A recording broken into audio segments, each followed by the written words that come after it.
Hello, diving in. As you can see, pastry enhanced his life a little bit, upgraded to situations and sounding better and being an adult. Okay. Made a couple purchases, got a couple things, a couple loved ones, gave me some gifts. And here I am sharing my gifts I received with the world on the Watermelon versus Pumpkin podcast. And for those that cannot see and like pastry, what the hell you talking about? I'm talking about my upgrade in my microphone. As you can see, I got a camera for my computer now, and I have a nice new computer. I got my motherfucking AKGs, and it upgraded from the phone. All right, in the earbuds. So I think it sounds crispier. You sound crispier to me, so I hope I sound the same way. Nice. We crisp. You know what I mean? Watermelon versus Pumpkin podcast, man. And I am Young Pastry, man, without the hat, because sometimes it bees like that. It's something to let the hair out. It's let your hair out whatever day it is today. But yeah, I'm Young Pastry, Little Mattress. This is what we do. This time of year, we've been diving in, right, to holiday spirit, love, essence of eggnog and shit behind me like that tree over there. You know what I'm saying? So we've been watching these movies, man. First one we watched, we set it off with the 1946 classic, It's a Wonderful Life. Beautiful movie. Beautiful, man. Shout out to George and Mary, man. And with George, because he was the one that was going through it hard body. Like, yo, George, I feel for you, B. Like, I just want to go through the screen and just hug the nigga. Like, yo, come here, man. Bring it in, man. You all right? You're going to be good. Thank you for your sacrifice, sir. Right? You're the hero. You're the, the sacrificial. The hero. But so we jumped into this is the second one we watched, and throughout Scrooged. Now, Scrooged is from the Christmas Carol movie, but it was a 1988, was it? Oh, yes. 1988 version of it with Bill Murray as Ebenezer Scrooge, but that wasn't his name. But it was that movie up to date now, because the original Christmas Carol came out like way back since right early. Like, we could have watched the first one and compared, but you know what I'm saying. We know the story. If you don't know the storyline, it's Ebenezer Scrooge. He was Mr. Bah Humbug. Hate Christmas. Yeah, visited by three right. Past, present, and future. It's a beautiful adaptation of. It's almost a remix of the original Christmas story, and I think there's that might be like the most remaked concept of a movie ever, right? Like, because you got to think how many people have done it.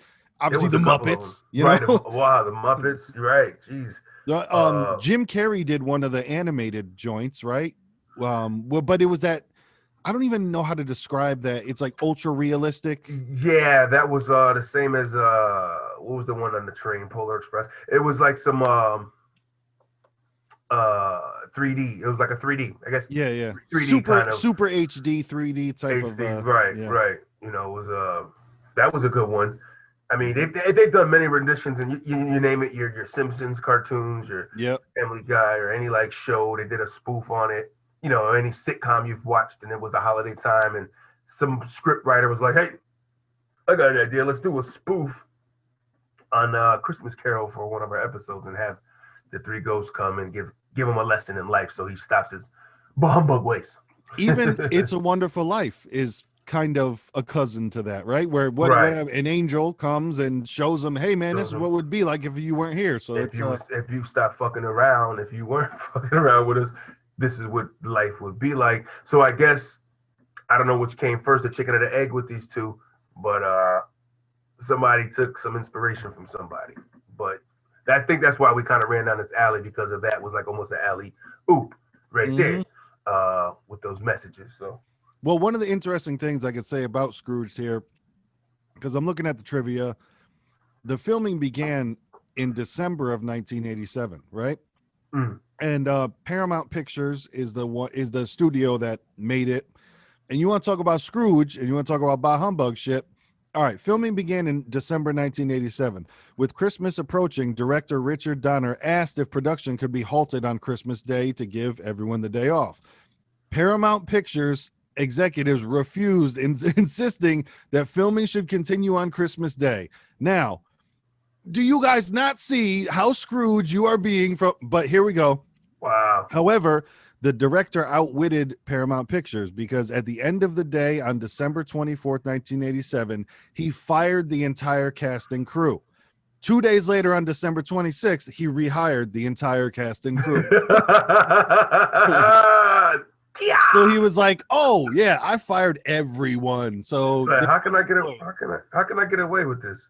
Oh hell no! I'll fire these cuts. Fire them all, and then it's like they all knew. Obviously, he told them, "Listen, yeah, I gotta make this legit in the eyes of the way they're trying to play us. So let's play their game. I gotta fire you guys. Merry Christmas." And they're like, "Yeah, see you on the 26th." Yep. That's crazy. You know what's funny about that, man? I mean, I will get into it, but that just that brought a lot to this movie for me now. That's crazy.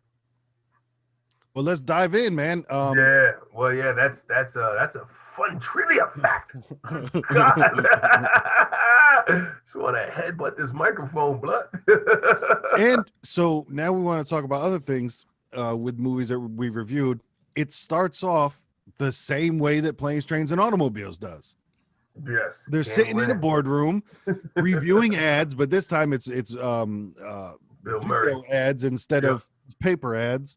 And Bill Murray's up there just Scrooging. He's the president of the company, the IBC. Yep, it's a network, a television network that he's the president of. And what's that word he liked in there? He's a schmuck. Mm-hmm. But I gotta tell you, when it first set off, you know, if you don't know what you're getting into and you kind of start watching it, and it turns into like, yo, what the hell is this movie? And it's like Santa's like, I'm not going out that back door, and it's like he's on his Rambo shit. You know what I'm saying? That's right, with Lee Majors and all that. That was fun. Yeah, those are the type of things where I'm like, I want to see that movie. You know what I mean? Right. I would watch that fucking B crazy ass movie. You know. And that's why I love it. It's like they should make that. You know what I mean? At the time, it was like, but you know, that's the humor of it. Look at this movie. It's funny and stupid, but it's like, no, that's great. Bro, that's how Machete got made. Remember that with Danny Trejo? Because it was the trailer for what the fuck was that? For Grindhouse, they did a bunch of fake trailers, and then they were like, "Whoa, let's make that one. I want to see this shit." I want to see. Danny Trejo deserves a solo act, nigga, and he got it. And shout out to him for that. For real. Trejo. It's one of the best documentaries ever, right there. Oh yes. So yeah, like you said, that was the first part is, you know, you're watching this crazy movie with the intros into that. Yeah. So you're like, what the hell am I watching right now? Yep. You know what I mean? And then it pans out into the boardroom of them just watching that. You know what I'm saying? And and shout out to Bobcat Goldthwait, man. Oh yeah, he was in there. If I don't know Bobcat Goldthwait, you know, strong in the 80s, he was Police Academy. He has the speech kind of impediment or speech with his voice where he is like, and it's like he really talks like that. I thought it was always an act until like in real life he talks like that. It's a condition he has, and he just turned it into, because you ever see him do stand up? Yep. You know what I mean? So it's kind of like, oh man, it's okay. He's just that awkward guy with the fucked up voice that's like, you know, comedy's my way. I'm gonna take this voice and turn it into gold, nigga. But nah, he was in it. You know what I mean? And then also, what was her name? Kara Allen, the woman that played his love interest. She's been in a million. Come on, that's Adrian, bro. Yes. That's where I know her from the most, is when she lit up, she was Adrian. And wait a minute. No, I know her from more. Throw Adrian out the window. I don't even think she wasn't Adrian. No. Lois Lane, bro. Lois Lane. From Superman. You know what else? She was in Indiana Jones as well. She was in Indiana Jones. She was in Animal House. She was always that, and her name is Karen Allen. She was in Karen Allen. You got her IMDb? Yeah, I know she was in she definitely was in Superman. I remember. She was Lois Lane. So let me go back to, she was National Lampoon's Animal House. Knots Landing, Raiders of the Lost Ark, Raiders of the Lost Ark, that was the one. Okay. Starman, Shoot the Moon, Alfred Hitchcock Presents, Scrooged, Malcolm X she was in. Okay, The Sandlot she was in, Ghost Machine, The Road Home, Law and Order. Nice. Yeah, she was in some stuff. I remember she always reminded me of like the classic wholesome woman, like she was always the girl next door that you still want, like, oh man, if I had a woman like that in my life. Right. She had that real like, oh man, she's not like the other girls. Exactly. She had that kind of vibe. Like, she's not like the rest, man. She's like got honesty in her eyes, So basically, we're going through, and Bill Murray's character, Frank Cross, is just an asshole, and he's a Scrooge in every way possible. His not his sidekick, but his assistant, he's just abusive to her, whether it be lightly physical sometimes, but not in a hitting way, but just in almost a manhandling way. Right. And get this, fix that. Yeah. In an emotional way, in a verbal way. Now, go it now. That hop to military type shit, almost like. And here she is. You could tell she's trying to feed her family, so she's running around like a, I guess a slave. I don't want to say that, servant. It's just, terrible. It's just, what I mean? He was treating her terrible, which he treated everybody terrible. So yeah, I wouldn't put race into that. He was an ass to everybody, including his own family. You know what I mean? That comes out later into. Yeah, so, he's, like I said, I wouldn't say it was a big race thing with him. He was just an asshole to everybody around him. You know what I'm saying? It was just like he had a lot of arrogance, Trumpish, you want to say? Business, Trumpish. I'm an asshole. I'm better than you. I'm the boss. And that is true. Yeah, I could kind of see that character as when Trump was on The Apprentice. It was kind of like, I've already got my mind made up. I'm not listening to any suggestions, anything like that. Right. And you're stupid, so then he sees all of their promos for the shows, and he hates them all, obviously. I think at one point he, sarcastically, but he's like, oh, I'm going to have to kill you all now, right? Something like that. Right. And so then he puts on history. He's like, no, see, this is what it's supposed to be. And then it's just like machine gun shooting and people exploding, and they're talking about terrorism and stuff like that. And then there's like, boom, Scrooged coming this, where it's, it has nothing to do with anything. But his theme was, we're going to scare everybody into watching this. That's going to be a thing, is we're going to sell fear. We're going to put ultimate death in front of your eyes and say, if you don't watch it, this could be you, nigga. Yep. That's terrible. But so so that's crazy. So that Santa with the whole guns and all that wasn't his, with Lee Majors, that wasn't his idea. Somebody else threw that in there? I don't know what that was, because that was kind of like, maybe that was something that was already on their channel. Yeah, because then he said he looked at it as if he wasn't impressed with it. It didn't like it. Yeah, I don't know. I always wondered about that one, because this one I haven't watched in a little bit, but it's one of my favorites. You know what I'm saying? Versions of this Christmas Carol, because Bill Murray in the '80s was the man. If you know Bill in the '80s, Caddyshack. You know what I'm saying? Ghostbusters, right? You know what I'm saying? Like, come on, man. His style of his comic approach when he gives his dialect, man, he's always funny. He's just got that crazy kind of believable, like nonchalant. I don't care. And his humor is super quick. Like if you aren't listening to exactly what he says, you're going to miss it. Like say that one part when all right, so it goes in.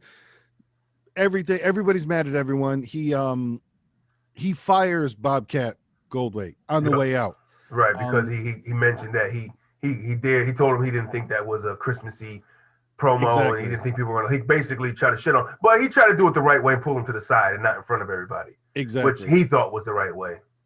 But Frank Cross said, no, you disagree with anything at all, and you're gone. So that was a code 9, right? And so by the time he reaches the door, we need to have his desk packed up and all that stuff. And they did, they kicked him out. And then Grace, who is his secretary, she's the voice of reason throughout a lot of this, trying to be like, Mr. Cross, no, we can't. It's Christmas Eve. And then he reels in on the picture that her kid drew and rips the shit off the wall on some like, what this is is garbage. This is, how many fingers does a human being have? It's not 6 or 7. It's not 11. Yeah. It's not, the humans have 11 fingers? No. This is ridiculous. Take it down. Don't put stuff up like this. And it's like totally shitted on her kid's artwork. And you could tell it's a young kid, you know what I'm saying, that drew it. He's like, man, your kid's fucking art is shitty. Basically, he said. It's like, yo, that's so fucked up. Right? But, you know, this was his vibe, man. And then so then he's like you said, the quick humor. I know what you're saying. Like he slips little things in there. Like he says something, and goes, you know, or maybe not, or, you know, like he'll just like slip it in there, but then he jumps right into something. So he kind of, you know what I'm saying? That's his style of doing it. You know what I mean? Well, even for an example of, I think it happens here where everybody's in kind of like a chaotic thing. And because after he meets with the boss, he has to still work, right, on Christmas Eve. And so people are going around, and then he grabs one lady while he's grabbing Grace. And there's another lady where he's like, come over here, slam this door. You know what I'm saying? Where like it's so out of control, but he just asks another lady to walk over and close the door for him really hard, which is fucking hilarious to me. I know. Like you would think that he was about to ask her of like, no, I really need you to do something now, but he's just like, no, come over here with me, slam this door. And I was like, that shit is so funny for no reason. Get over here, slam this door for me. Now let me yell to you about what's going on. Oh man, so he's like, I guess his boss then came in, right? Yeah, that was it. His boss came in, and that seems to be the only person that Frank was kind of nervous around, kind of. Right. He couldn't be an asshole to him because the boss was an asshole. Yeah. You know what I mean? Basically where he learned it from, kind of deal. But so when one asshole was outmatched by a bigger ass, you know what I'm saying? It's just one whole ass. Double butts. You know what I mean? Double butts and they cannot lie. So, you know, he was breaking them down. I forgot what he did. He invite him somewhere at that point? Yeah, I think that's when he invited him out to dinner because remember then later they meet up with that other dude who it becomes his help. You know, John Glover is the actor that plays Bryce Cummings. But real quick, because we skipped over this, but Bobcat's name in the film, Elliot Loudermilk. How dope is that name? Elliot Loudermilk. I heard him say Loudermilk. I thought he was saying Milt. Loudermilk. Like wow, that's great. On IMDb, it's, you know, it is that's great cow substance. Elliot Loudermilk. Loudermilk. Oh my god, I love it. Yo, louder, you like that louder milk? How loud you want your milk, B? Louder? But the other thing too that was cool about this movie is they're making Scrooged while Frank Cross goes through the Scrooge story while it's happening, and he keeps popping back and forth. That's what I think made it so dope too, because the network is shooting a Scrooge movie. Yeah, and basically is the Scrooge. It was the window and the window and the window into the soul of Christmas. It's the first Inception movie, really, if you want to get deep into it. It's Inception before Inception. Right. You're in the movie. But that was so funny when they're because it's kind of and they do it now. Like, remember when we were reviewing it way back in the day when they were doing the live Disney joints, remember? And it was like they did what's under the sea? Little Mermaid. It was like Shaggy and fucking way too many people where you're like, what? This is just ugly. Live, yeah. That's kind of what they were doing with this movie, where it was like Mary Lou Retton plays Tiny Tim, and they had those celebrities, and she's doing gymnastics and shit. Where it was, you could tell when Frank Cross said in the movie, this is $40 million production, blah, blah, blah. And you're like, oh, they just kind of threw so much money at it instead of, they forgot to make it good, you know? Right. They had the fucking scantly, showgirls, in the background dancing, looking hella hard in the deep V-neck, the deep V-neck. It was the V panties. Yeah, that was definitely risque for the time. That'd be risque for now. They were, they looked good. Yeah, it's like Showgirls. Yeah. for when or the Rockettes. When everybody lost their mind. Remember when Jessica from Jessie from Saved by the Bell, because I kind of was into that. I was like, oh no, she's woo. I was like, Jessie from Saved by the Bell. Nigga, I remember being young watching that shit. Cause I had a thing for her in that one because it was thickums. Yeah, she looked good. And I remember when I remember they for some reason they kept wanting that movie to be on normal TV, because I remember they put Showgirl, like they tried to pretend it was a better movie than it was. I don't know, that's not the right way to put it. Like, but they try to it's more it's friendly, it's family friendly. Yeah, they try to, because I remember seeing it on TV once back when I still lived in my mom's house, and like the scene, because there's that famous scene where she like walks open, she's doing the Victoria's Secret walk and she rips open her shirt, right? But like they have that, but then they rips open the shirt and it's like weird animation type bra over her, where you're like, just don't put it on normal TV. What are we doing? But regardless, none of that makes any difference to Scrooged here.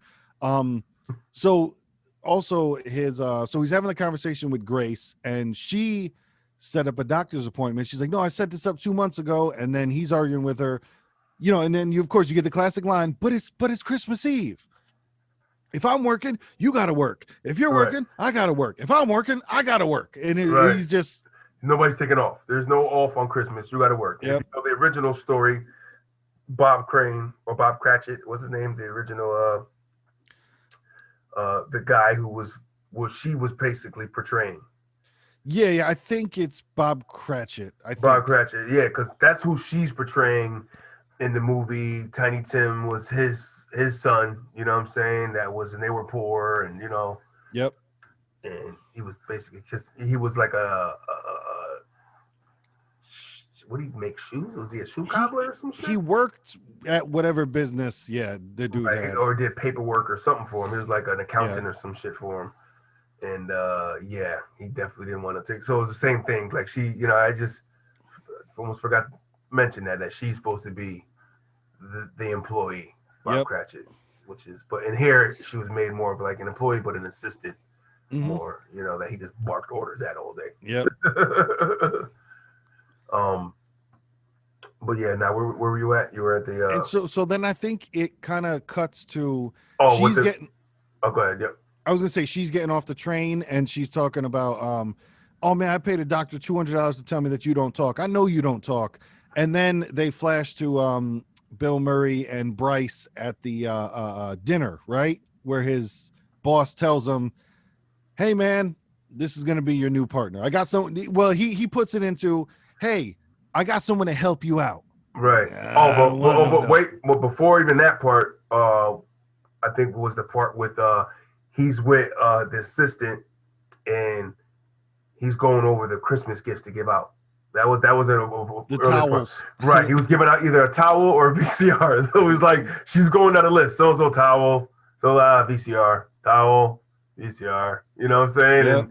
And then it got to his brother. She goes, look. He goes, towel. She goes, your brother. He's like, towel. He's like, give me. Then he's like, snatches the list. He goes, look, towel, VCR, towel. They're mostly towels. You know what I mean? Right. He's just like tossing this shit. Like it's just. That is when the first. That's when the first craziness happens to him. I skipped over that. My bad. Right. Yeah. So he's because that was like that comes in later on. You know what I mean? With but so he was. That's when the boss was like, oh, the boss is coming, and that's when he started getting all. Yeah. You know what I mean? So that was we in that same era. We just forgot to mention it. Yeah. But so then we go all the way down to now he's at the dinner with the guy he didn't like that he met in the elevator, who he felt like he had her looking him up. Who's the slam the door? Who's that schmuck? real quick, did it happen after the whole towel situation? Is that when he got visited by the first dead guy, or was that after the dinner? That was after dinner. Okay. No. I'm thinking. That's why I was thinking it might have been before. It was before dinner. It was because because then dinner started getting weird. Yep. Right? It was before dinner. He so basically he got the guy fired. He watched him get fired as he was celebrating in the office. He was doing all that, and she was let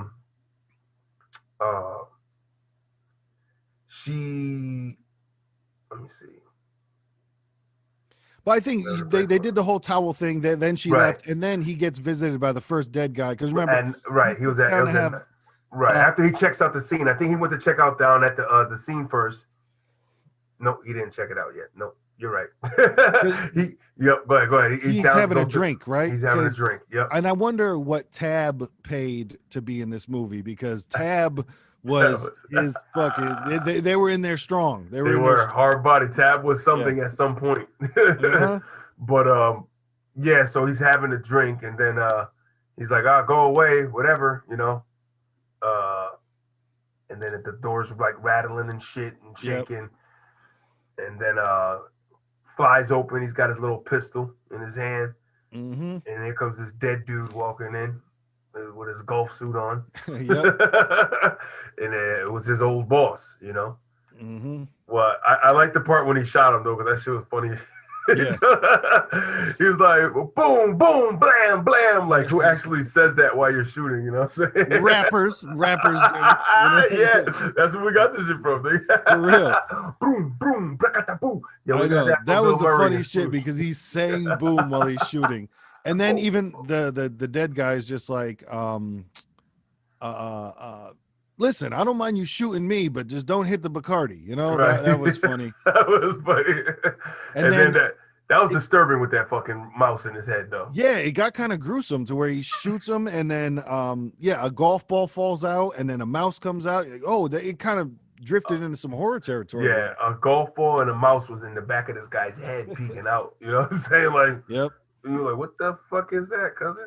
And so one of the differences that I like between this and I guess the natural or original Christmas Carol is that he keeps weaving in and out of this happening to him, right? It's where so that happens, and then now he's back in the real world, you know, and then he goes out to dinner with Bryce and his boss. So he keeps flashing back between, all right, he gets visited, then he comes back into real life. Then he gets visited, then he comes back into real life. So he can almost do some, not necessarily reflection, but kind of, whoa, what the fuck's going on? All right, let me live my normal life for a little bit. Right. Whoa, what the fuck's going on? Right. He was in disbelief of what he was actually like. Nah, that shit ain't really happening. Nah, that's bullshit. Shake it off, nigga. Got another drink. That's when he poured all that fucking Bacardi in there with that tiny splash of Tab. That shit was funny. It's like it was like a bloop. You know, so then that's when he was like on the set and shit. You know what I'm saying? Well, at dinner. Before we leave that, when after the boss and all that, and he snapped to whatever, and the phone automatically dialed homegirl. Ah, yes, good call. The phone automatically dialed. Claire. Yeah, the phone automatically dialed his old love, one Lois Lane. Claire, that he hasn't seen in 15 years. Claire Phillips. Claire Phillips, the love from 15 years ago. That phone on, and then he like picks up the phone frantically, like, Claire, I haven't seen you. He's like 15 years, but you know, he's like, I gotta talk to you, and he's like frantic, and he's all bugged out or whatever. So, and it's that girl where she knows him best, because later when they meet up, you know, and you find out his nickname is Lumpy, you can tell that she knows him best, because she even says like, that was a nervous Lumpy. Like I knew, you know, I know Lumpy. I know that Lumpy in your voice. The scared Lumpy. So we've taken a trip, but now they're at dinner with the boss and Bryce. And Bill Murray's kind of like, seems like he's in between worlds, because he hates what's happening. Bryce is now coming on. He's way too excited to do it.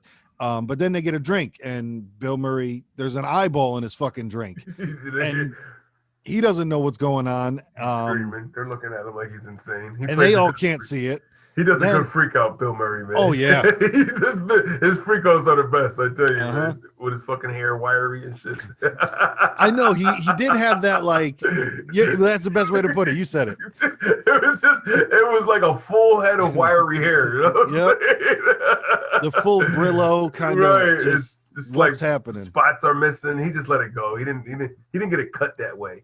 You know what I mean? Then somebody's having some sort of flambe meal over there, and Bill Murray's seeing it as, now this guy's on fire. His arm is on fire, and he's yelling, does anyone else see that? And nobody else sees that, because to them it's not happening. But one of the most underrated jokes in this entire thing that I'm sure a lot of people missed is the guy that in his mind is on fire. He grabs the bucket and douses him. And then the guy's, what the fuck? And he goes, I thought you were Richard Pryor. I know. Oh! I know. That might have went over. It's like, I know when I was younger, I didn't get that. Yeah, exactly. Yeah. When I was younger, I definitely didn't. That went woo. But you watch it when you're older, it's like Richard burned himself. And that's like a really a shot. Yeah, that's exactly. That's a real roast because, well, for lack of a better term, roast because Richard Pryor set himself on fire while smoking crack. Like that's what it was. It wasn't like, oh man, there was an unfortunate accident, which of course it still isn't an unfortunate accident, but he was smoking crack and got, lit up. So it was wow. Woo, nigga, if that ain't a campaign to stop and not smoke crack, nigga, like you will set yourself on fire like Richard. Like Richard, he's a funny guy, right? You know what's not funny? Smoking crack and setting yourself on fire in the process. Like, what the fuck was Richard thinking? He wasn't thinking. He bugs out, right? Like he bugs out and leaves the restaurant. And what happens when he leaves the restaurant? That's when he's back at the studio. Or it might have been when they started the production, right? Right. Oh, another little gemlet to put in there earlier in the process when he was still at the office, he actually had the visitation from his brother who invited him over for Christmas. You know what I mean? He's like, nah. He's like, you should come by, blah, blah, blah. Look, I'm all set. Will you have fun with your little friends? He basically played him, you know what I'm saying? So he did see him earlier and played him, yada, yada. All right. So it's a little... Yeah, so then they go back to the movie set, and that's where Claire shows up because she's like, what the fuck happened, Right, you called me freaking out. No, I wasn't. He's like in denial, like, no, I wasn't. Like, Lumpy, I know the scaredness in your voice, Lumpy, but, he's looking at her and, like, he had that cobra bite again from 15 years ago, like, oh, man, I remember how much I used to love you, got them butterflies and shit. Oh, yeah. She got him, too. Her eyes are twinkling. They're glistening. Mm-hmm. Because she knows the real him, Right. But that was also when some real slapstick weird shit starts happening with there's bows and there's dollies moving all over the place, and they're complaining about the nipples on the dresses. And did you see it, though? They actually showed it. I don't know if you could see. Oh, I didn't see, because like I said, I was watching on my phone in the fucking hospital, so it was... Right. No, but this is the actual... this is the first time I actually paid attention when he said it, and I look, you can actually see the top part of her fucking, you know what I mean? Areola right there. Yeah, you can see the top part of the areola a little bit. You actually see the ball of the nip, but you see the top part of the area. Yeah. You know what I'm saying? See a little bit of that pancake. Right. So you're like, whoa. There really was a nipple showing. I thought he was just like kind of saying it and it was fixed, but it was like, the guy's like, you can't even see it. He said, they can't see it. They're really looking. That's crazy. You know what I'm saying? Oh, and then with the mouse, the fucking guy was like, oh, mister, I'm having a hard time putting the glue on. Yep. These mouse, I don't know what to do. He said, I don't know, staple them on. Yeah, he was mad. Was like, Lumpy. Well, because that was also one of the craziest shits. I forgot. That was one of the, and we've all experienced this in our real life, is when the boss asks a worker to do the job that the boss does not know how to do, or the bosses make rules that they don't have to follow, such as the boss is talking to Frank and telling him, in 15 to 20 years, dogs and cats are going to be able to watch television by themselves.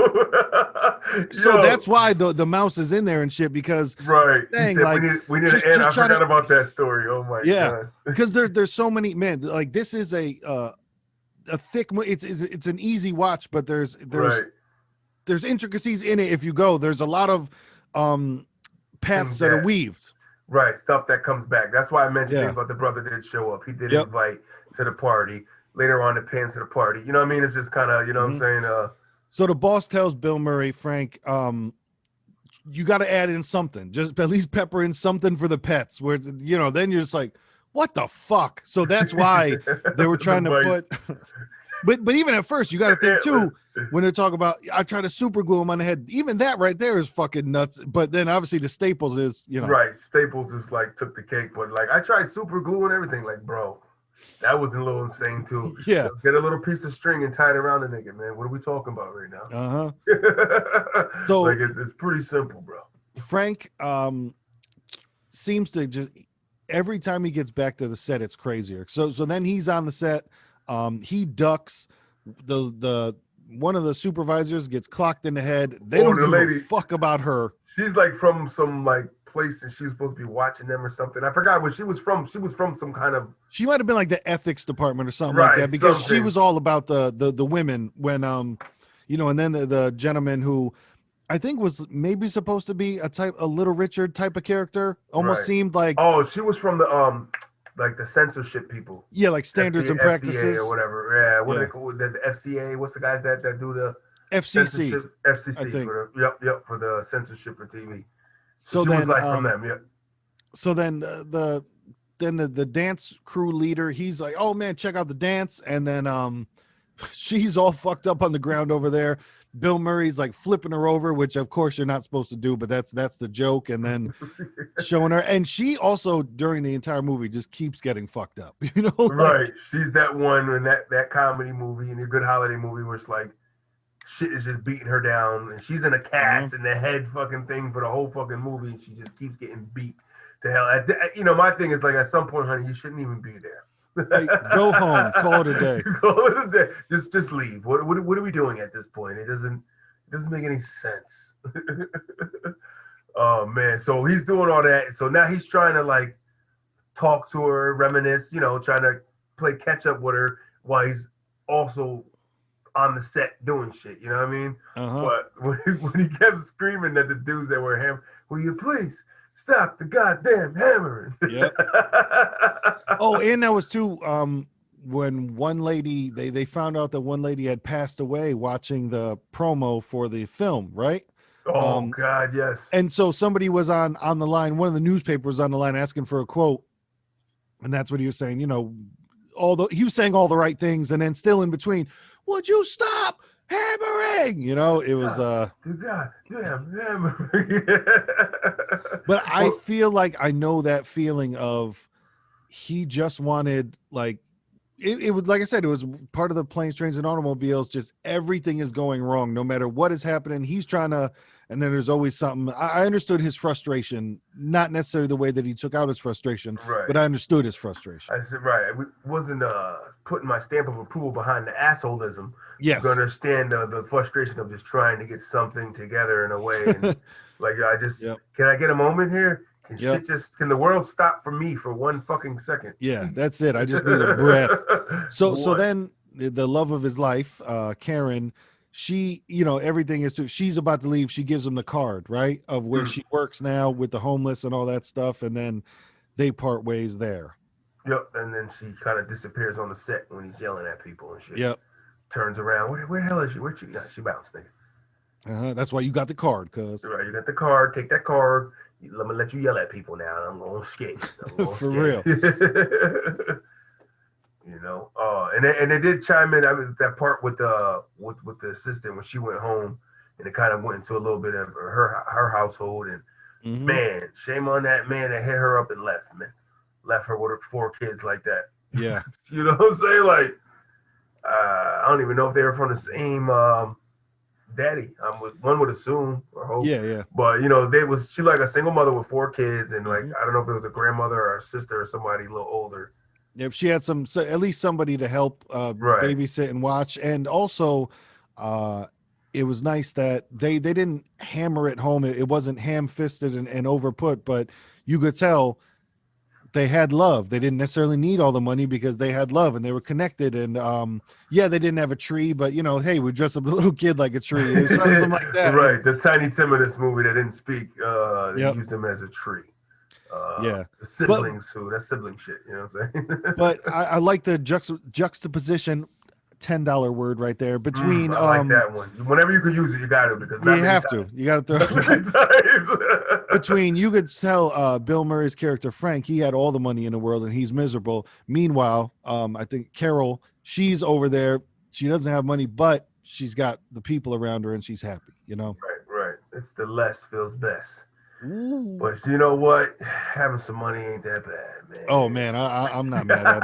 I think you just got to find the balance. You know, you got to find the balance. Right. I think if you go, as I said in one of my lines, is sometimes I feel I'm tailored for the fame, so I'm prepared for the fit, but I'm used to not having money, so I'm kind of scared to be rich.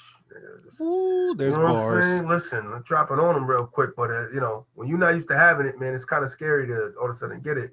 But I think we'd be a little better with it. I'd like to say that, but it's like, man, what else did I never had? You know what I'm saying? You start going down your list of shit like, let me get that, let me get that, let me get that. Then it starts getting stupid. The shit they say Floyd Mayweather's running out of money, but I don't know.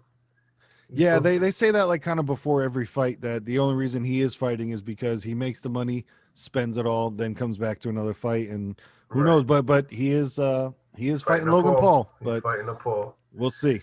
Yeah, well, he won't be here, Ebenezer. So then, how does he get into the next one? The next one. So now he has to. Oh, the cab. Yep. Now he's he freaked out to catch the cab, right? Or he left out of there and went to catch a cab. I feel like that was it. Yeah. He freaks out a whole lot, but he might have freaked out and left, and then I think then hopped into the cab, maybe to go see her or something. Right. I feel like he might have saw her first, and then he went to the dinner when all that happened, and then he freaked out and took the cab. And the cab was the first ghost. Well, when he freaked out and left out of the restaurant, I think that's when he waved down a cab. That might have been, but I know that the boss was the first ghost, because that was when he when he shot him and all that. Well, he's the one that, my first ghost. He's the one that said you'll get three futures. So the very first one was the past. Yep. Christmas Ghost of Christmas Past. Yep. And that was the cabin. I think that was right when he freaked out and ran out of the restaurant, and he caught a cab real quick. And the way the cab he pulled up, like he was going to get in one, and the guy fucking backed into him real quick and just banged the other one out the way, like, nah, I'm the cab you want. Yep. That's funny. And then so then he takes him back to going back to the childhood and where he got all the inspiration from, and the kind of disdain for Christmas. And what I like too is how the ghost was telling him, because Frank was cocky about it at first. He's what, and then he's even like, Attila the Hun said the same thing, but as soon as he see your mother, Niagara Falls. Yeah, Niagara Falls, Frankie. Niagara Falls. So you kind of get the view into his life and how everything was, and why he loves TV so much, because he's watching TV the whole time. And Christmas is just, his dad comes and drops 5 pounds of veal in his lap. Yeah. He's like, oh, what's this? He said, is it a choo-choo train? No, it's veal. Yep. Oh, man. But go ahead. Oh, no, I'm good. Yeah. I was just going to, go ahead. No, I laughed because I think of that, and then I fast forward to a moment when he was talking to her, and he was like, oh, we give out gifts before. He goes, you never did that with your family? He goes, yeah, only if it was gonna spoil first. Like that's that little quick, that's that little quick shit shot in there. If you didn't really catch, only if it was spoil first. But yeah, no, let's open it up. It's like, wait, what? Oh, it's the veal. He used to give him his father was like at a butcher's or something. Yep. This fucking cat's gonna steal shit. Hey, get the fuck down. Get down. Don't be an asshole. Oh, Jesus Christ. Cats love to do it. Yeah. So then, well, what the cabbie says is right, because then, and he explains to him where this is like watching a rerun. We aren't, really messing with anything. We're just watching.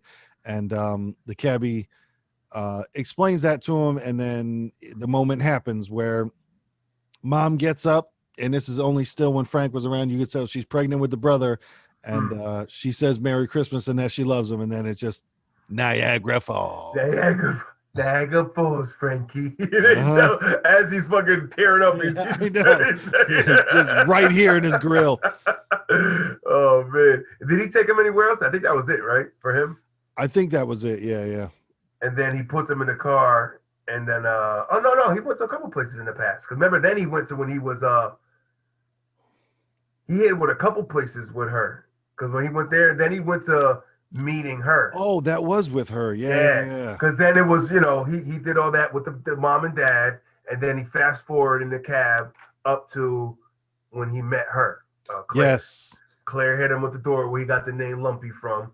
Gave him the lump on his head. All right, Lumpy. You know what I'm saying? Because that was some of the funniest shit, how I'm talking about with the quick comedy and stuff like that. So what it is, too, is that he's at the Christmas party, and his old boss tells him, like, hey, Frank, I don't know if you know, but there's a Christmas party going on. He's, oh, yeah, no, I know. I'm just finishing this up. Then the hot girl at the office that's copying her ass on the copy machine and passing out pictures, she asks him, hey, do you want to go get Chinese food? And he does the whole, well, no, I don't really. They do alley cats, and I think it's not good. It's a report to have. And then watching back from the 2020 vision, he's like, oh, she just wanted to have, relations with me instead. Right. It wasn't about the Chinese food. Like, looking back. He was yelling at his old self because, he's like, you idiot, get back there. Where are you going? Oh my gosh, she wanted to score with me. And so then when, goes out the building and crashes into Karen, and they all drop their stuff, and she was asking if he's okay. And that's the funny shit when he's just like, well, I got a lump in my head and the back when I fell down. But then when he gets back up and they're kind of lost in each other for a little bit. And he's like, you had some stuff too, right? Then they go both down to pick it up at the same time and clunk heads again. But then after that, that's what I like, the quickness of Bill Murray when he's like, I'm going to go down. You stay up here and watch for me, okay? You know what I'm saying? Like, so however he words it, but he's just like, he's slick with it, Go stay here, go down. I'm going to go down. Yeah. You stay here. I'm going to go down. Watch out for me, all right? All right, look out. All right, these belong to you. Here we go. All right. Yep. Good. He just always, it's just very smooth when he does it. You know what's funny about him, man? I ran into somebody that actually lived in a town where he lives, because he has a home in Connecticut somewhere. Okay. And I guess the town that he lives in or whatever, they live there, or one of their family members, and there's like a Starbucks or a coffee spot, or it might be a Starbucks, that he goes to all the time. And nice. One time, I guess the girl was she was kind of stuck back there, boom boom. And he was a little patient, so he just went back there and just did his Bill Murray shit and just started fucking helping her make drinks and shit. Nice. just randomly goes back there. It's like, this guy's just doing this. There's no camera over his shoulder. They just like, that's just naturally him. You know what I'm saying? It's just the life that he lives. Yeah. Right. So I always feel like that always comes out in his characters, because all his characters, he has that same kind of wittiness. So you got to tie it into like, that's him. They give him a script and he goes, okay, now Bill, do you. Yeah. Changing words, changing swagger, adding shit. You know what I'm saying? Yep. Got that vibe. So the next scene they go to is where he's learned to love Christmas, is with the woman Karen, and so they show them on Christmas Eve, and you can only open one present, and one of the flyest quotes of all time, because he gives her knives. He gives her a pack of 12 knives, and just I posted this picture on my Instagram today in the stories, where it's just like, I've never liked a girl enough to give her 12 sharp knives. That is so, they're like, because he says that when he's just like, oh man, I've never liked a girl enough to give her 12 sharp knives. And it's just such a I know, right? Such a good fucking line that it's just I trust her. I mean, I like her enough to give her knives that she can fucking cut me with. And then she gives him the Kama Sutra, and that's a funny scene too, where they're going through and he's like, did it?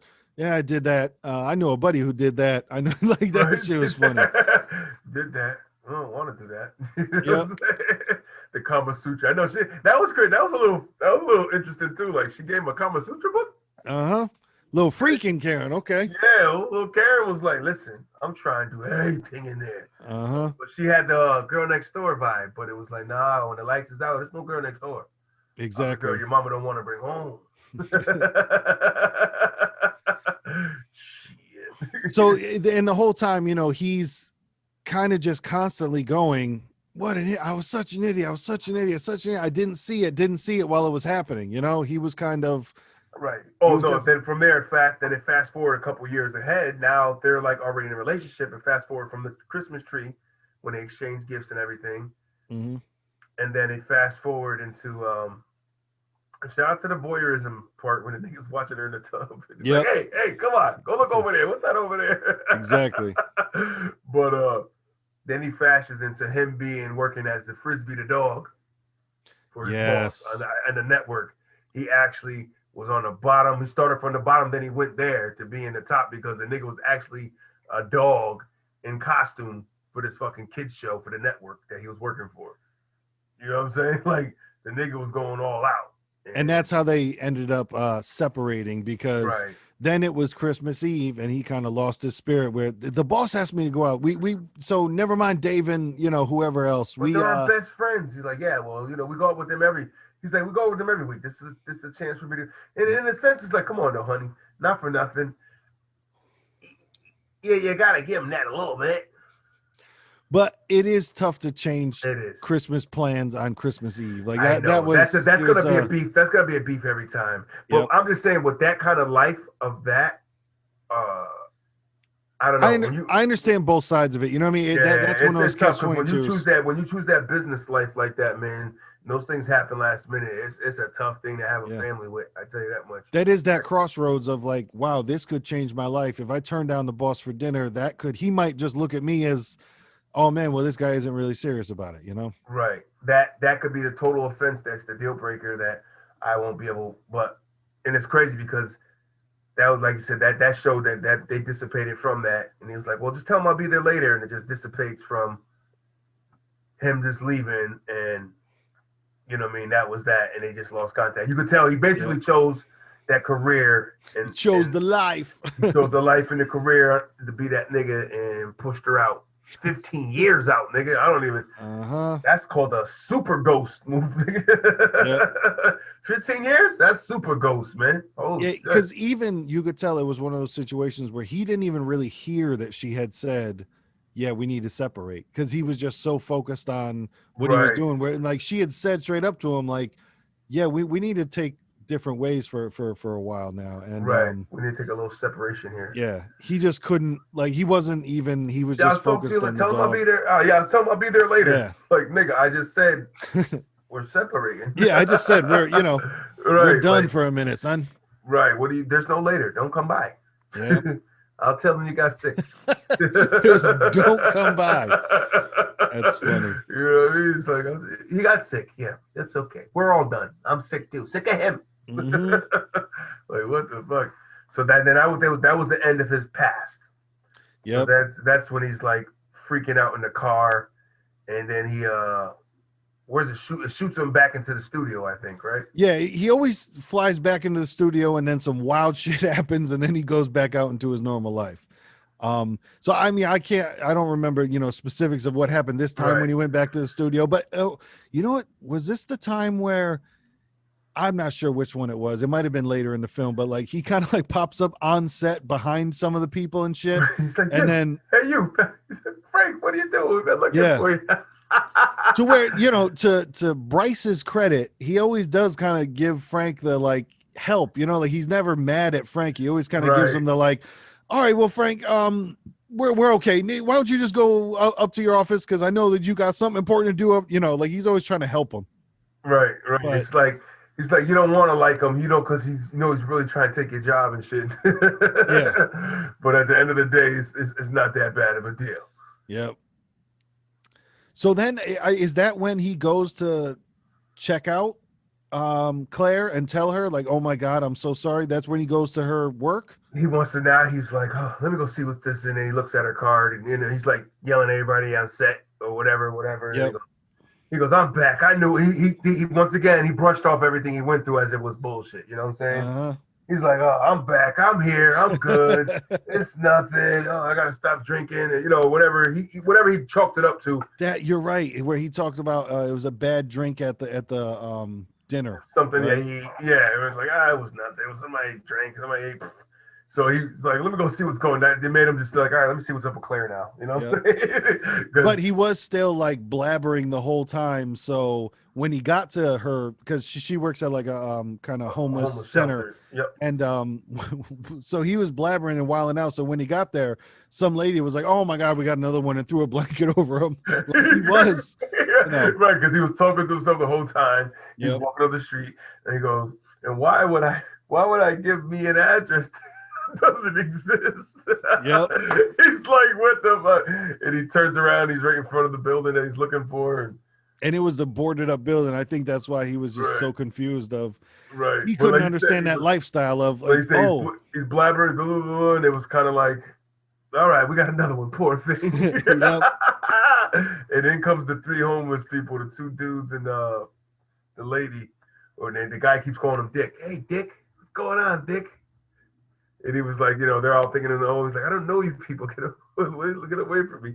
So, and they're just going along with it, and then they do the part with the come on, Dick, do the they think he's an actor or something, I don't know. Yeah. So they're telling him to do the Shakespeare or some shit. Oh, what did they tell him to do? I forgot. Hamlet. He told him to do Hamlet. It might have been that, yeah. It was like, but then when he was like, come on, Dick, just one time, then he gives him some bullshit he gives him, which as a kid, I remember hysterically laughing because that was like some dumb shit. It's like, hold on, now if it's all fire, would I? I'm like, what the fuck? It's like, how do you get crazy people out of your face? You just talk crazy, nigga. And he even faked the drink when they give him a drink. He just pours it like to the side. That was great. Fucking hit his lip and went down and like, oh, yeah, Frank, have a drink. Oh man, but yeah, so he's there with her and he just I think it was the same thing where he just wants a little bit of time, and he couldn't get that because then her two coworkers were coming over talking about they didn't send the turkeys from the A&P and we don't have this and we don't have that. And he was like, they're big girls, they can handle themselves, blah, blah, blah. And then it just, Frank, I just need 1 minute. And he blows up again. He's like, fuck this shit. He doesn't say that, but he said that. And right. I'm all done with this shit. When he was even talking about you got to scrape he was like, fire them. He's like, they're volunteers. They're like, we're trying to get as much help as we can. Fire him. Just fire him. He went to his boss mode. It's like, no, that's not what we do here. These volunteers, man. We don't fire people around here. Talking about scrape them off, shit like that. Right. Oh my God. And so then he does go into a little bit of the classic wording there where he does say like bah humbug and all that stuff, and he's kind of just done with it for yo, there's a cat on your neck, dog. Yeah, she just can't help it. She's a fucking baby, bro. Go ahead, I'm listening. For the moment, he's kind of done with her again of just bah humbug, man. I don't want to deal with this shit, because you could tell he's an impatient person at times where he just wanted to tell her what was up and just couldn't get her attention at that time, her full attention at that time. Right. So yeah, then he dips out of there once again, and I don't know how he got into how did he get into the present? Because there was that. A lot of it seemed to happen when like he would get like hit or something, because the present fairy that was just messing him up. Yo, she was great. She made a lot of parts. She was probably one of my favorite ghosts there. She beat the shit out of that nigga through the whole time. Oh man, but I forgot how he ran into her though, because she like kind of, oh no, that's what he was in the studio or something, and then everybody left or whatever, and then she was telling him to come down here. He was looking like, huh? And then he went down there, and then that's when she started like backing up and getting herself together and shit, and then kind of flew in. And he had that magical look on his face, like, oh, and then she fucking kicked him right in the nuts. You know what I mean? It's like, bam, hit him with the testes real quick, and him hit the ground. Oh man, but nah, then she was the fairy of the present. and she was beating the brakes off of him through the whole session of her presentation, nigga. With her like weird baby talk, and her name in real life was Carol Kane, but this is the one because I remember going through the trivia earlier. When the Ghost of Christmas Present, Carol Kane, grabbed Bill Murray's lip, she actually tore it, and filming had to be halted for several days. So looks like they got a little bit excited at some points. Unfortunately, I'm sure acting can accidentally go overboard a couple times, but she actually, because remember that time she grabbed his lip, right, so right. She actually like ripped, I'm sure, like probably the inside lining, man. Yo, because she was really fucking. I mean, like I said, yeah, wrestling could be choreographed, but motherfuckers is getting hurt, man. Exactly. Say what you want, man. Them tomahawk chops is real, nigga. And I know exactly the chest slaps are real. Yeah, my boy was doing it, and he was doing some jobbing work and stuff, and that was one of my first questions. He's like, "Oh no, bro, he goes, my chest is on fire after I'm wrestling, bro. Like, yeah, those shit, we don't hold back. Them shits are real, man. Mm-hmm. The harder the slap, the louder the noise, the better reaction you get. Oh yeah, it's like holy shit."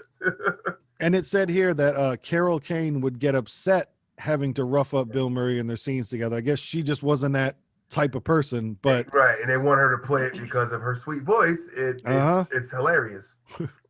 It was such a, hey, let's bring this word back, juxtaposition between her voice and how she was acting, to where she was acting all nice and sweet, but then she was jabbing him and she was throwing some shots, which was really funny. Like, and there's people that are probably into that like this.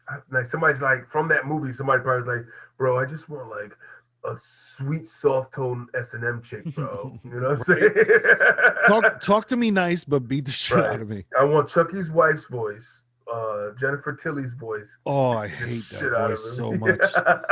But Jennifer Tilly, she's similar, but not. Oh yeah, definitely. Yeah. But she's showing him, like we said, the present. She's showing him the Christmas party that he chose not to go to at his brother's house, where they're sitting around, and he finds out that his brother still believes in him and still loves him and gives him the benefit of the doubt, regardless if he never shows up. He still, he still likes him, and he really appreciated the VCR, and was shocked by it. Right, and Bill's like, oh, he gave him the VCR because he was supposed to give the towel. But the assistant's like, nigga, I'm giving him the VCR. The fuck is she talking?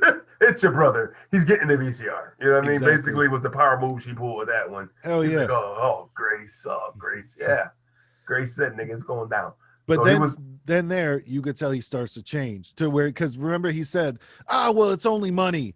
Well, I mean, I can write it off and I could do all this other stuff, but you could tell there's he's starting to, he's starting to thaw out a little. Right. He's tweaking a little bit. He's tweaking his senses. Like, you can see the assholism in his eyes once he's just got to see himself. You know what I mean? That's one of those things. You just got to see yourself sometimes to know what the fuck is going on. That's so hey, I can see, the asshole in your eyes. but you see it start to, dissipate a little bit. Evaporate, so to say. True. So he gets to see his brother's family, and when they're chilling, and also his assistant's family again, right? They go, and he finally sees them for the first time, like you said, in the Bob Cratchit-esque. Right. He finally finds out that that's right, duh. I'm like, where's the father? He left him. He died, remember? Yes, because that's why the kid doesn't talk. Right. The kid witnessed his father get murdered 5 years ago. And that's why she was like, but she wore black for a whole year, you remember? He's like, is that what? Man, and honestly, to me, that is some serious talent, to where you could take a situation like that and make it so funny. Of like, you wore black for a year, don't you remember? Well, black was in at the time. I thought it was just a fashion choice. Fashion choice.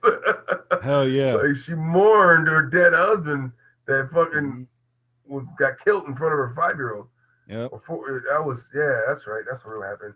That's funny. And then so he's seeing their life for the first time, and he kind of gets should have had a V8 moment of, and then I like how Carol Kane kept jabbing him on some, so she deserves a raise, right? Well, I could look at she deserves a raise, right? All that other stuff. Yeah, I guess I could. Yeah, she's getting a raise. Well, I mean, she'd probably do it. It might be time, and keeps going into it. And that was nice to where once again the heart starts to warm up a little bit. He starts to defrost and he sees how she lives and what's really going on with her. So yeah, that's it's nice, more scenery they're setting up, Right. And so she's beating the shit out of him still. So every time she took him, when she took him from one scene to the next, she beat the shit out of him. You know what I mean? It's kind of like, remember on I'm old as fuck. Remember on the A-Team where when they had to fly, they would always have to drug fucking Mr. T? Right. For some reason, she had to knock this dude in the head to go to the next scene. Right. So sometimes it gets everything going in there. You gotta wake them up.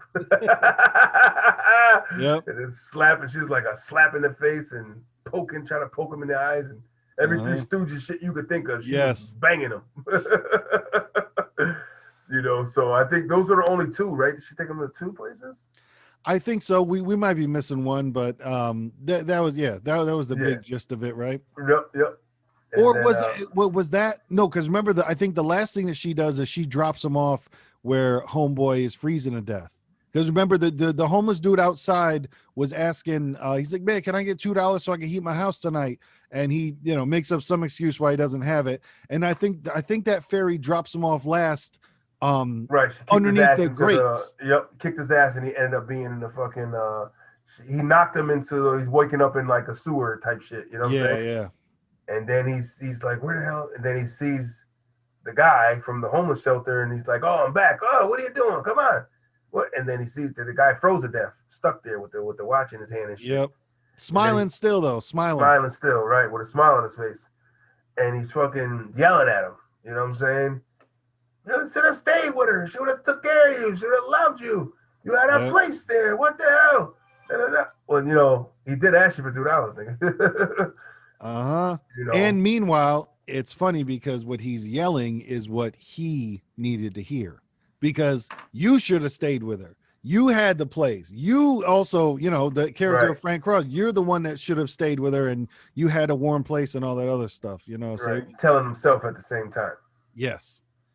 There's bars there. Like we said, this is for as kind of slapstick at moments as is. There are a lot of, stories weaved in, and it's a lot deeper than it may seem upon first watch. Yeah. Oh, yeah. Like I said, and then that's when he kicked in the door and he ended up back in the studio. Yep.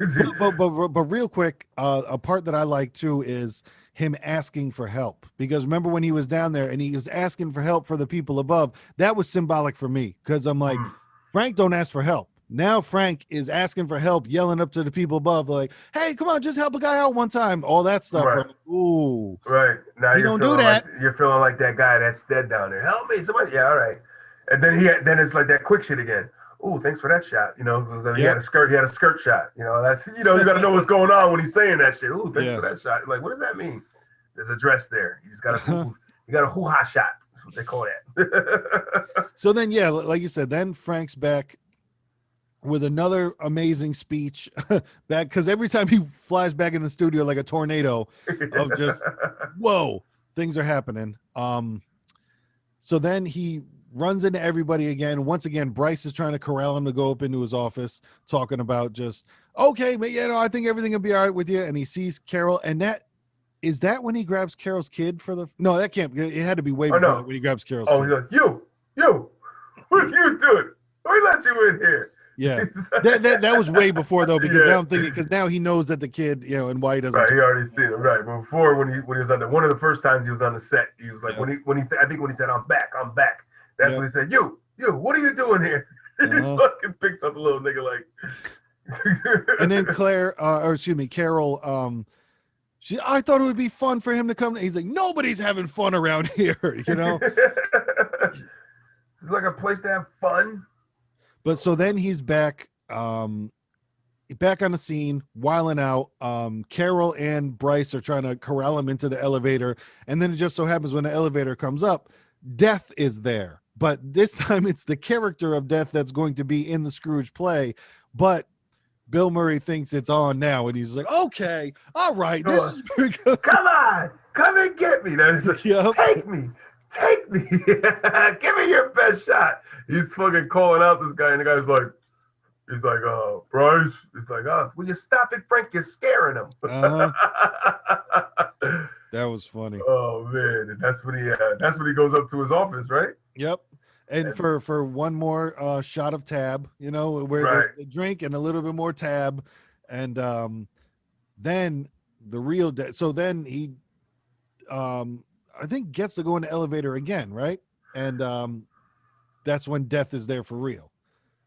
No, this is when wasn't this guy tried to kill him first, right?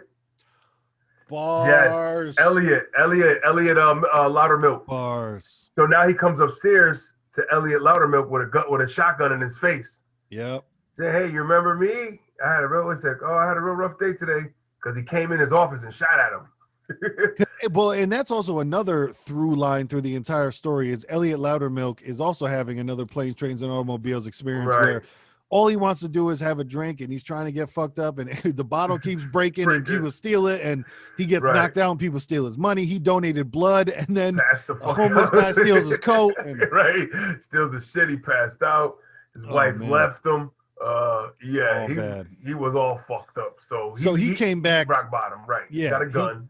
He came back to end it. He said, "F it," and big up to let's think about it. Like that's something that you probably won't see in some movies now. That's no way. You're talking about a holiday movie with workplace violence, right? Yeah, that wouldn't fly. They would never put that. Once again, dropping in the comedy of he's got a gun pointed at his head. And he's like, "Give me a running start." He's like, okay. He's like, "Give me a head start." All right. He's running around. And that's in the office. And he was trying to like shoot him. He was like, because he did the whole, what was it? Didn't he do the Bugs Bunny? Hey, rabbit. Yep. Hit him with the bugs. So this guy's losing his shit now. Now he's cornered him. He's reloading while he's by the elevator. He's like, please, please. And the elevator opens up and he falls in, and he just misses the putting the gun back on him. Yes, good call. And then he fucking sees this guy who he thinks is the guy from the costume. Oh God, thank God it's you again. Yep.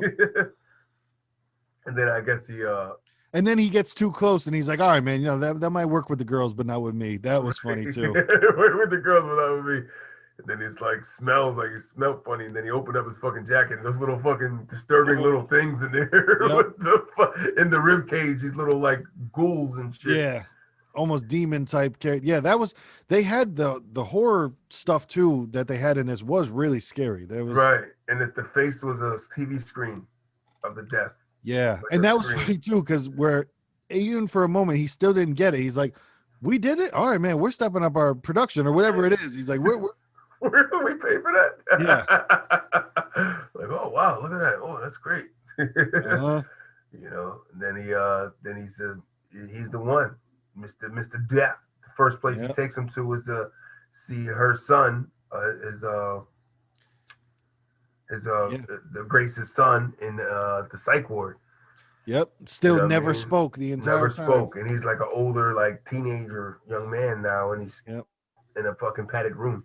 Oh, and you hear the heartbreaking of all right, visiting time is over. I just got here. All that stuff, He's trying to talk to Calvin and trying to get him to, but no, he's still just stuck. And so possible with that one. And then he says, Frank says, but I know the leader of New York medicine and we can get that taken care of. That's no problem. That's no problem. Still trying to bargain with it. It's like, I can make this right. I can make this right. You know what I mean? And then Death creeps him, brings him over to the back to the elevator. Now they get out with Grace. How she changed. Yep. Now she's a snobby ass chick. Claire. Claire. That's the Grace. I meant Claire. Claire became this snobby ass chick and this bougie, and the homeless kids are in the window. She's like, "Oh, excuse me, can you get away? Go, get away, get out of here. Can you just keep those?" She goes, "Claire, they're hungry." Oh, please. Good friend told me some advice a long time ago. You know what I mean? And she said some shit that he said. It's like, whoa. It was something like scrape them off. Something like that. You got to scrape them off. They're all attached to you. And he's like, oh. So now he sees Claire basically as him. You know what I'm saying? And even when Claire says it, she turns around and has the single tear. And it's a moment of maybe she doesn't want to be like this, but the world has hardened her. Right. Right. She still has one single tear left for your punk ass. And you made her that way. Yep. So, and then it flashes into the finale joint where he's like, "Who's that?" And he sees his brother's wife standing in front of a casket. So yes. So now he's like, "Oh man, no, my brother." So not my brother. Then his brother walks up and he's like, "Whoa, there's my brother. Hey, wait, who's in there? Who's in there?" Uh-huh. You know what I mean? Get up on that casket. His name is on it now. Oh Yep. shit! Yeah, your name is on it now, and it's now going down the pipeline To the fire. Right, and he's fucking no. He's trying to pull the casket out, and then it just zips his ass in the casket. Ooh. You know what I mean? Like that transition was like, zoop. Now he's in it, pounded on the casket, on fire, nigga. His feet on fire. And you know what really messed me up watching that, because I want to be cremated when I go. So thinking that, where I'm like, oh, if all works out, my body will be in that same position one day. That's scary as fuck. I mean, hopefully, I'll be passed away and I won't be able to feel it. That's, if everything goes right in my life and, I don't drown in the middle of the ocean one way and my body, nothing, whatever the fuck, but eats me. Like, yeah, exactly. Like if I'm not, murdered and tossed somewhere, but still I'm like, oh my God, it was just a weird, like I've never, I know that I want to be cremated, but I never put two and two together of like, oh, that exact position, my body. Whoa. Okay. Wow. All right. But not alive and freaking out like he is. But so, yeah, then he's in that, like you said, now he's in the casket, getting pushed into the fire, freaking out. And then once again, he pops back out on the set, right? He just back on the set. Right. I'm alive. Not for long. He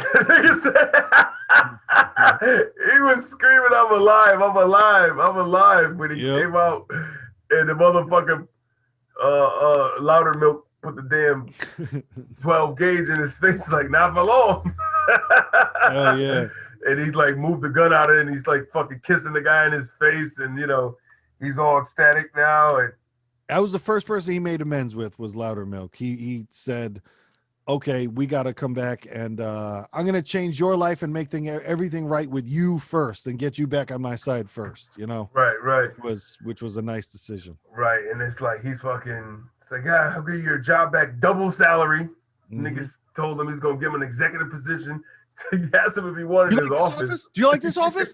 This is your office. You want it? He said, no, I don't want it. Of course you would say that. You know what's crazy though, man? His energy, man, I felt it. You know what I'm saying? It was like when he came back, it's like he really sold that shit. Like he came back from somewhere. Like I seen some Christmas Carol movies, and when Ebenezer came back and he was in Jubilee. But man, Bill, when you see a Bill in Jubilee, yep, nigga, he sold that shit, man. You're right. That was really good acting, to where you could feel it, because even at his end speech, like when he got teared up and shit, you could feel it. I got a little glossy with him. But so now he's like, this guy, he's like, come on, we gotta go, there's a show going on or whatever. So now he's taking him down. He's going down to the set, and he's fucking basically keeps the set rolling. He bum rushes the whole shit, and he got homeboy in the fucking, kicks open the door, waves in the full. Louder Milk goes with the shotgun, tells everybody don't touch the knob, because now they're on live air with this Christmas special. You know what I'm saying? Producing Scrooged, right? Yeah. Right, they're producing Scrooged live now. So now he shows up. Bryce got the ball, so he's calling the shots, and he shows up like, nah, we're not keep it rolling. Right, nah, we're not gonna do it. I'm not gonna be able to do it. Keep it rolling. Nobody touched that dial. You know what I mean? And so now he's going on his monologue, man. His ending of the script monologue of how he changed and how he loves life now and what Christmas really means. And he starts it off nice with the mistletoe, where he kisses one of the dancers first with there's a rule. Yeah, I'm supposed to kiss this woman. and the funny thing too, where he was like, after it, he was like, that was good, but it wasn't great. And now There's only one woman, right? Yep. Oh man, but even before he was doing the whole, I told a guy today, staple the antlers to the mouses, and the guy used to piss the guy's like, yeah, was telling me to fucking staple. I'm like, what are we talking about? Oh, that was funny. And he goes on and on. I don't know if he mentioned his brother before or after Grace. Claire. I think Claire was one of the. She was one of the first because I feel like he started off with the mistletoe thing. Right, he did because because he got into her, and then that's when she wanted to hurry up to get there. Yep. Because then he's like, oh, there's only one. He started with the mistletoe. Then he's like, oh, there's only one lady, and then he's saying her name, and everybody in the shelter is going crazy. Like, Claire, talk about you, girl. Like, that's you, boo. That's your man on TV. So then she goes and bolts in the cab to catch a cab to get there in 3 minutes, and it's this nigga.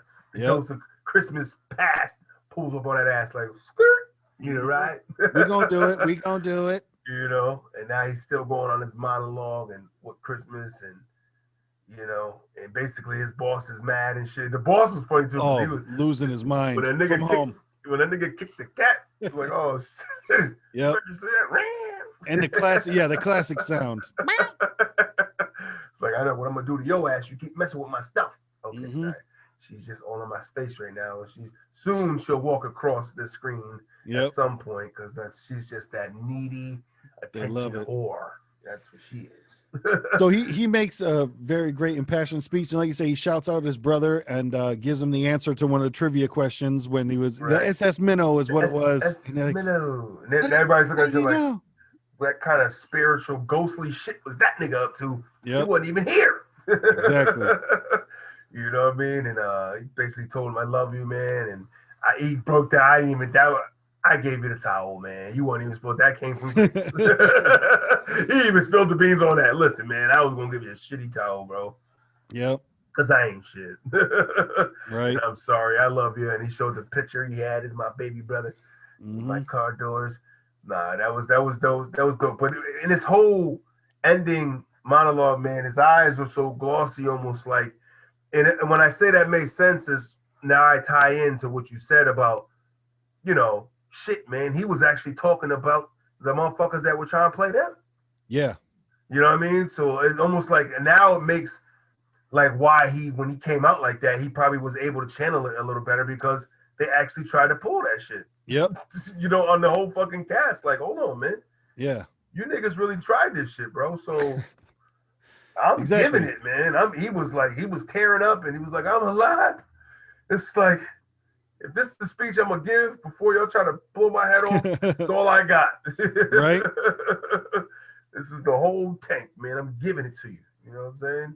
No, man, that was a great one. And then even at the end when he's like interacting with the audience that would be in the theater, that was dope too. Oh, we got to cue to Grace's son, Tiny Tim, because he finally spoke. Oh, yes. My bad. Yes. The nigga came up, tugged on him. He's like, I think that's everything. What? Did I forget something? Nigga said, God bless us, everyone. Yeah. Woo! Boy said his first lines in the movie, and it was that. Just like in the real Tiny Tim. It was happy. He picked him up. Mama gave him a hug and a jubilee. And then that's when they started singing and shit. And that was dope. When he started, and I think that part when he was talking to the audience, that's what was part of that, with that whole Christmas Eve. What are you doing? You know, and it's about family and it's about this. And, you know, that was like, I feel like he was going off script with that a little bit. Oh, that was definitely a freestyle in my opinion. You know that was, yeah. You know, like you've been talking the whole time. You in the back. Yeah. Yep. Let me hear the ladies now. No, the real ladies. You know what I'm saying? Yep. I was like, yo, this dude's a boss, man. And there was one quote that I wrote down that, you know, because I try to remember quotes when there's certain movies, during movies. And the one was from The Ghost of Christmas Present, because, you know, she kept messing him up.